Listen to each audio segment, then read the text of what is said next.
Hello, this is Paul Chek. Welcome to heaven, where I live and work my days. And just thought I would share some sutras from the Tao Te Ching this week. I've had a few people email me and ask if I would do that. And since that's one of my favorite sources of inspiration and spiritual nutrition, I thought, why not?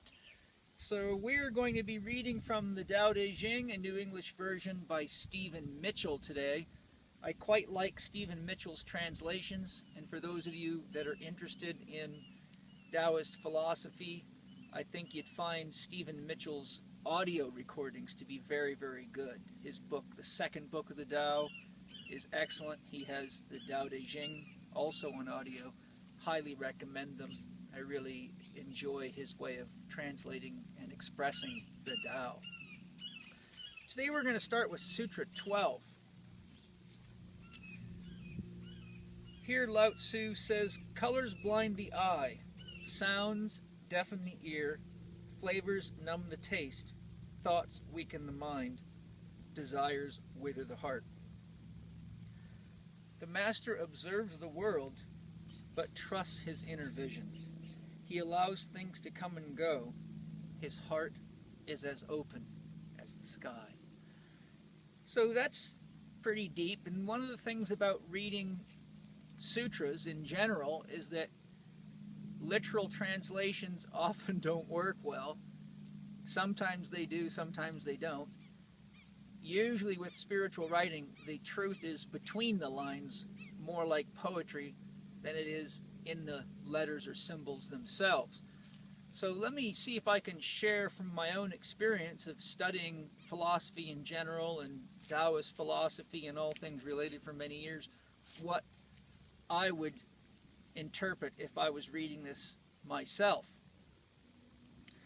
The first sutra, colors blind the eye, sounds deafen the ear, flavors numb the taste, thoughts weaken the mind, desires wither the heart. This is basically saying that physical stimulation, particularly overstimulation, are actually sources of weakening our capacity to sense the subtle. The Tao is very, very subtle. So in this case, we could think of it as the unfolding or the natural flow of life, to feel the seasons, to feel your natural inspiration to move and to create and to love and to connect to nature. Those would be things that rise up in us that we can hear if we're relaxed inside. But if we're being bombarded by too much visual information, such as people watching television all the time and being in places like Manhattan where the streets are just fully lit day and night with flashing lights, that leads to a blinding of the eye because it's overstimulation. So these are all examples of overstimulation, or what Rudolf Steiner referred to as supersaturation. Sounds deafen the ear. I'm sure you've had the experience of trying to talk to somebody in a loud restaurant and you can't hear, so everything in you has to be hyper excited. You have to speak real loud. You have to concentrate your listening, and things become very, very exclusional because you have to focus on only one thing, and that means you're excluding everything else that's going on around you, which is referred to later as not the ideal way when Lao Tzu says the master's mind is open as the sky. Thoughts weaken the mind. Well, to the Western mind, that would seem counterintuitive because in our culture, the more you think and the more capable you are of thinking, usually the more we perceive you are likely to be successful. But what Lao Tzu is saying, you got to remember, he comes from what's referred to as the path of the negativa, the path of letting go, not accumulating more and more knowledge, which would be like putting more and more lenses over your eyes so you're seeing through the filter of perceived knowledge. His path is to get rid of it all, to be still and to connect with the mind of the universe, or the mind of the Tao, if you will.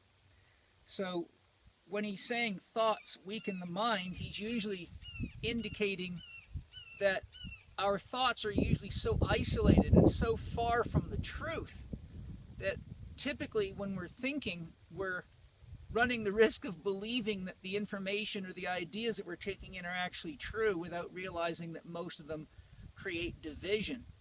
So, for example, in some religious philosophies, for example, people believe that their savior is the only savior. So there would be an example of a thought that's exclusional.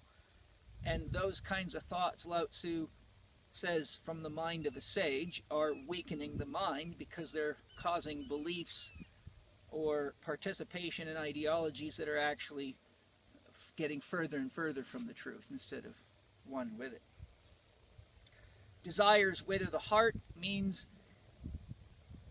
not the desire for love, but the desire for things, because ultimately we can accumulate a massive amount of things but still feel empty in the heart. The master observes the world but trusts his inner vision. So the master sees everything going on, but the master typically is a person who's lived enough life and has enough wisdom to see where people are at in their own spiritual growth and development, because by definition of a master, you've passed through typically more stages of growth and development than the people around you as a general theme. So he observes what's going on, doesn't get overstimulated by the colors, the lights, the sounds, the flashing, the here, the there, the this, the that, but observes with an open mind, which is a high act of empathy and love, to observe but not to try to fix. But he trusts his inner vision, which means the master is one who's connected to the Tao and has a strong sense of the natural unfolding of things. So when somebody like Lao Tzu sees somebody committing an act of crime, for example, where others would be highly likely to judge and to want to punish, which would be, again, too much use of the mind, Lao Tzu would say, what is a bad man but a good man's job? What is a good man but a bad man's teacher? So, in other words, instead of seeing somebody committing acts of criminality that should be punished, Lao Tzu would see that person as someone who's still growing and developing like a child, and that person would also be seen by Lao Tzu as an expression of their own culture, their own society, their own environment, and their own family. The apple doesn't fall far from the tree. He continues, he allows things to come and go. His heart is as open as the sky. A Taoist master knows the concept of season runs throughout the entire universe. Everything's in cyclical changes. So the master allows things to come and grow. He knows you don't need to go out and plant grass. It grows naturally in spring when it's the right time and the right place for grass. Fruit grows and matures in summer and fall because that's the natural thing to do, and it gets cold and the ground freezes in winter. And that's the natural thing to do. His heart is as open as the sky means that the master is one who has come to love self with capital letters, meaning the master understands that all human beings, all living things, are an expression of the whole, unity. So I hope you enjoyed Sutra 12 from the Tao Te Ching with Stephen Mitchell. Some neat little ways of looking at life. I find this very, very enriching, much, much more relaxing than most Western religious and philosophical bents. And the one thing I love about the Chinese philosophy is it's just right down in the dirt simple. And simple is good. The wise man can say a lot with few words. The problem is you got to be wise to understand those words. So hopefully you've enjoyed my little translation, and I'll look forward to sharing with you soon.